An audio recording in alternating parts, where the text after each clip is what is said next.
the biggest thing that stood out about Dick Barnett was his jump shot, as he would kick his legs back as he released it, shouting "fall back baby" at his opponents. But regardless of how it looked, it was automatic. Dick would go against elite talent even in high school, as he faced off against Oscar Robertson in the state championship game his senior year. After high school, he went to Tennessee State and had a legendary career there, claiming 3 straight All-American awards and winning 3 straight national titles. He would get picked by the Syracuse Nationals in 1959, as he would carve out a role as a great shooter and slasher, even playing in the ABL for his college coach, winning a championship there. He had a nice stint with the Lakers, but once he was traded to the Knicks, he really broke out as one of the league's best scorers, as he formed a nice backcourt with Walt Frazier, helping the Knicks win 2 titles. Dick was finally inducted into the Hall of Fame after 50 years in 2024, but he still deserves his flowers. Today's video will pay respects to the late, great Dick Barnett. Welcome to PZ Hoops, and let's get down to it.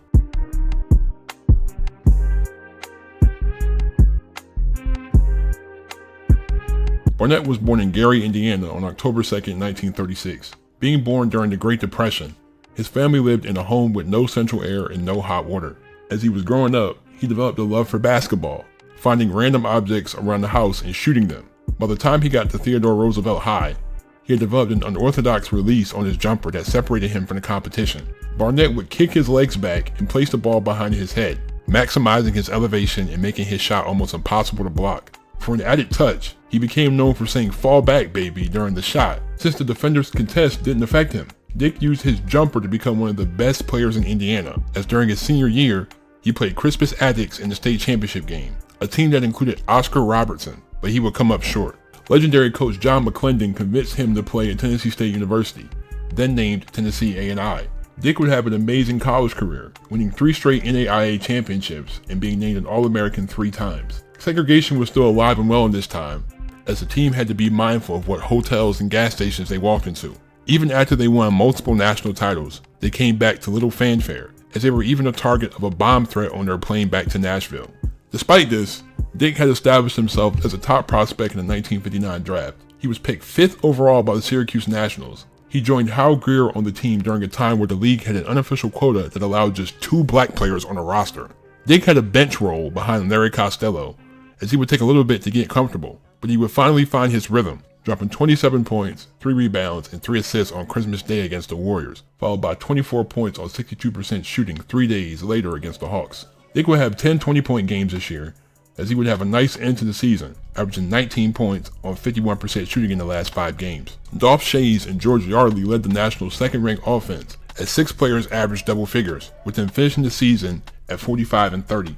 Dick averaged 12.5 points, 3 rebounds, and 3 assists as the Nationals faced the Warriors in the semifinals. Dick dropped 19 points, 7 rebounds, and 2 assists in his playoff debut, but he shot 7 for 22, while Wilt dropped 35 points and 27 rebounds, and Paul Arizin dropped 40 points and 12 rebounds as the Warriors won by 23. Dick only played 15 minutes in Game 2, dropping 7 points and 3 rebounds, but Schayes dropped 40 points and 22 rebounds to tie the series. Dick had a bad Game 3, dropping 4 points on 2 of 10 shooting, while Wilt had 53 points and 22 rebounds, and Tom Gola had a triple-double with 15 points, 23 rebounds, and 11 assists to guide the Warriors to a blowout win to close out the series. Barnett got more minutes in the second season as his play would improve. He dropped 30 points and 8 rebounds on October 27th against Cincinnati, but he would really go off in January, averaging 24 points on 50% shooting, as he would drop 5 30-point games and 2 double-doubles this month. Dick would finish 19th in points and 8th in field goal percentage, as Hal Greer became an all-star in his 3rd year. The Nationals had the league's best offense, but they finished 38 and 41, still good enough for a playoff spot. Dick averaged 17 points, 3.5 rebounds, and 3 assists, as the Nationals faced the Warriors again in the semifinals. He would have his best performance in Game 3, with 17 points, 2 rebounds, and 2 assists to help them sweep Philly, even though Wilt averaged 37 points and 23 rebounds. The Nationals faced the mighty Celtics in the division finals, as Dick played well, dropping 20 points on 50% shooting in Game 1, but Bill Russell dropped 22 points and 34 rebounds to lead Boston to the win. Dick dropped 15 points, 6 rebounds, and 4 assists in Game 2, as Syracuse held Boston to 31% shooting to tie the series. He dropped 22 points and 6 rebounds in Game 3, but he shot 8 for 22, while Bill dropped 18 points and 39 rebounds to help Boston win. Dick dropped 15 points, 6 rebounds, and 4 assists in Game 4, but Boston still won by 13. He had his best performance in Game 5, with 25 points and 10 assists, but it wasn't enough as the Celtics eliminated them. In 1961, a new league, the ABL, had arrived, and when the Cleveland Pipers were being coached by Dick's college coach John McClendon, he didn't hesitate to sign. But this would result in a legal battle between the Nationals and the Pipers, as Barnett wasn't allowed to play or practice for 2 months. But when he was finally able to play, he played very well, averaging 26 points, 7 rebounds, and 3 assists, being named to the All-ABL first team. He would even try his jump shot from deep, as the ABL was the first league to introduce a three-point line, but he only made 2 of his 15 attempts.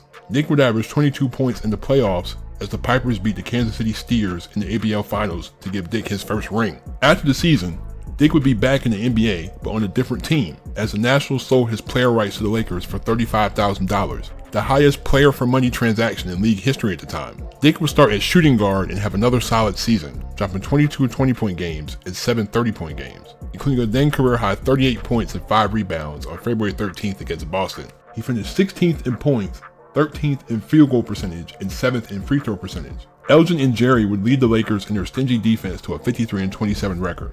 Dick averaged 18 points, 3 rebounds, and 3 assists as the Lakers faced the Hawks in the division finals. He averaged 16 points on 52% shooting as the Lakers made it to the finals against Boston. He would increase his scoring but on lower efficiency, but the Celtics won in 6 games.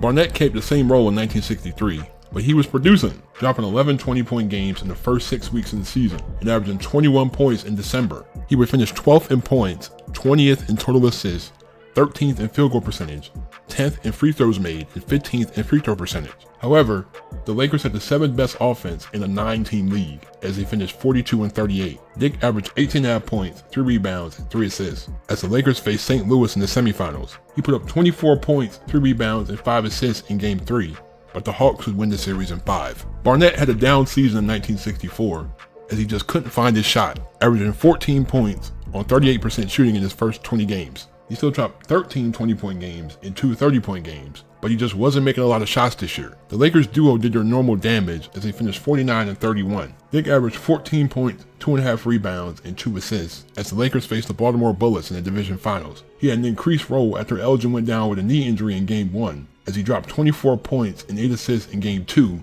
and 31, 3, and 3 in Game 5 to help the Lakers advance to the finals to face you-know-who, the Celtics. Barnett came out hot in the first 2 games, averaging 23 points on 58% shooting, but the Lakers lost both. But he only averaged 8 points on 33% shooting in the last 3 games, as Boston won in 5. Barnett's time in LA was over, as he was traded to the Knicks for Bob Boozer in cash consideration. The Knicks were a bottom feeder franchise at this point, as they hadn't made the playoffs in 6 years. They still had Walt Bellamy, Willis Reed, Howard Komives, and rookies Dave Stallworth and Dick Van Arsdale. At 29, Barnett was one of the oldest players on the team, so he would serve as a veteran leader, but he would have the best season of his career, dropping 27 points, 4 rebounds, and 5 assists in the season opener against Detroit. He had a career best run in November, averaging 32 points, 4 rebounds, and 4 assists on 51% shooting, but the Knicks only won 7 of their first 22 games. Even after Harry Gallatin was fired and replaced with Dick McGuire, Barnett was still cooking, dropping a career-high 41 points on 53% shooting on November 23rd against the Warriors. In his breakout season, Dick put up 23 20-point games, 23 30-point games, and 2 40-point games, ranking 6th in points, 15th in assists, 12th in field goal percentage, and 17th in free throw percentage. Even though Bellamy had a great season and the captain had an all-star year, the Knicks were in the bottom half of the league on both sides of the ball, so they finished 30-50, making this the first year that Dick missed the playoffs. His career year saw him average 23 points, 4 rebounds, and 3.5 assists. The Knicks drafted Cazzie Russell in 1966, but they kept the same team. Barnett was struggling to start the season, averaging 11 points on 39% shooting in the first 25 games. Eventually, he started to heat up in January, dropping 3 straight 30-point games, including 33 points and a career-high 13 rebounds on January 12th against the Warriors. Things were really clicking in February, as he was averaging 23 points on 51% shooting, but he would go down with a torn Achilles on the 18th, ending his season. The Knicks limped to a 36-45 record after a breakout season from the captain, as they would lose in 4 games to the Celtics in the semifinals. Dick averaged 17 points, 3.5 rebounds, and 2.5 assists. The 1967 draft was the best in Knicks history, as they were able to select Walt Frazier, Phil Jackson, and Bill Bradley. Barnett was still scoring though, dropping 31 points, 4 rebounds, and 3 assists on 64% shooting against the Hawks on October 24th. He put up 32 points, 7 rebounds, and 4 assists on November 28th against the Warriors. Barnett had finally gotten his due, being named an All-Star for the first and only time. The Knicks' offense was still subpar, but they started to develop a defensive identity, finishing 43-39. Dick averaged 18 points, 3 rebounds, and 3 assists on a career-high 48% shooting as the Knicks faced the Sixers in the semifinals. Dick dropped 29 points in Game 1, but Wilt dropped 37 points, 29 rebounds, and 7 assists to help the Sixers win. Dick had 21 points, 9 rebounds, and 4 assists in the Game 2 win, and he dropped 30 points in Game 3, but the Knicks lost. He dropped 27 points, 4 rebounds, and 7 assists in Game 4 as the Knicks evened the series. He averaged 18 points over the next 2 games,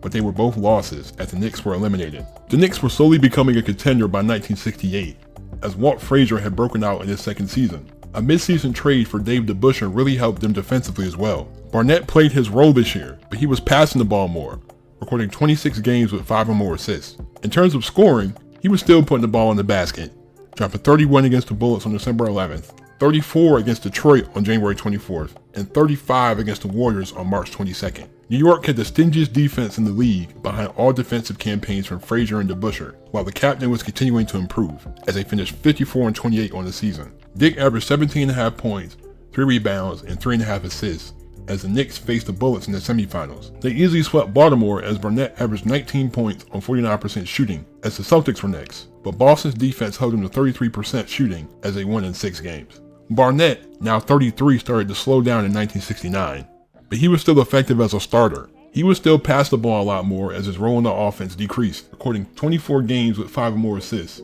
including a career-high 12 assists on November 22nd against the Suns. He dropped 24 20-point games this year, but the Knicks were a defensive team through and through, as 3 of their starters made the first team all-defense. The captain had an MVP season as the Knicks finished 60-22. Dick averaged 15 points, 3 rebounds, and 3.5 assists as the Knicks faced the Bullets in the semifinals. This series went the distance, but Barnett dropped 28 points in Game 7 to help the Knicks advance to face the Bucks. He dropped 27 in the closeout Game 5 to help the Knicks reach their first final since 1952, facing the Lakers. Barnett dropped 29 in Game 4 and 21 in Game 7 as the Knicks won their first title in franchise history. Going into his 10th season in 1970, this would be Barnett's last season as a full-time starter, but he was still an important piece to the Knicks. He dropped 19 20-point games and 3 30-point games, with a season-high 31 points, 4 rebounds, and 2 assists on December 27th against Baltimore. Walt established himself as the best player on the team this season, as the Knicks' #1 defense led them to a 52-30 record. Dick averaged 15.5 points,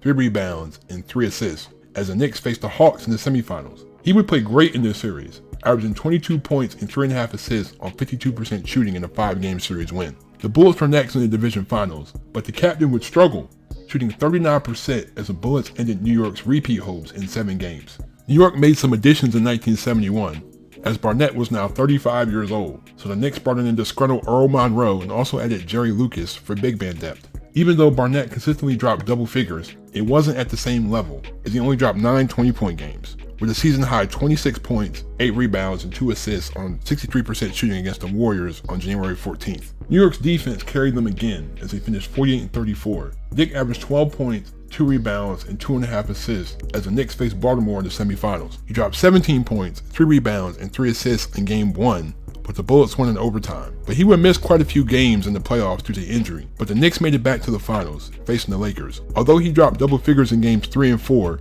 the Lakers won the series in 5. Barnett struggled with injuries in 1972, only appearing in 51 games and playing about 10 minutes. He only scored in double figures 6 times, dropping a season-high 14 points, 2 rebounds, and 2 assists on November 29th against Philly. The captain was struggling with injuries as well, but New York had the best defense in the league again, finishing 57-25. Dick averaged 4 points, 1 rebound, and an assist, as he would have a limited role in the playoffs, but the Knicks would win another ring in 1973.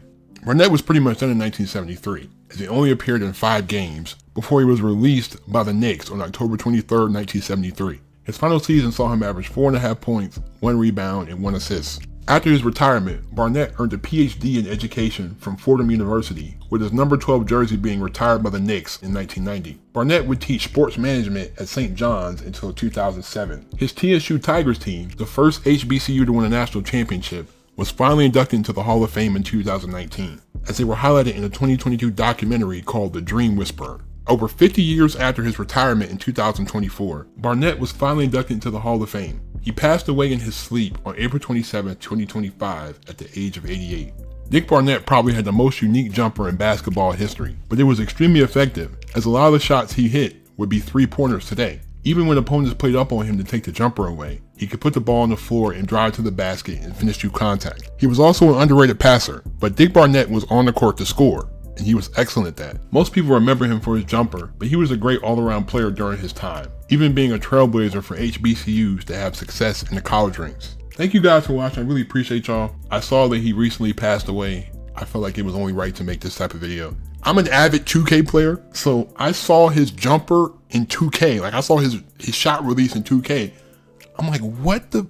I was so confused. And then I started looking up his highlights. I'm like, this dude is killing. Like, he's getting to his spots. He's shooting from like 25 feet. He's driving on Wilt Chamberlain, and he's going up on Wilt Chamberlain and like laying the ball up on Wilt. Maybe not prime Wilt, but it's still Wilt Chamberlain. Like, he's taking Wilt to the basket. He's laying him up in the finals. This dude is nice. Like, he's a bucket getter, man. I mean, the jumper was weird, but it was effective. You know, he definitely perfected it. It's a shame how it took 50 years for him to get into the Hall of Fame, but at least he was able to get into the Hall of Fame before he passed away. This dude was a great scorer. I'm surprised he was only an All-Star once. R.I.P. Dick Barnett, man. One of the most unique players in the league. Definitely, his jumper was his calling card, but it was highly effective. Thank you for watching.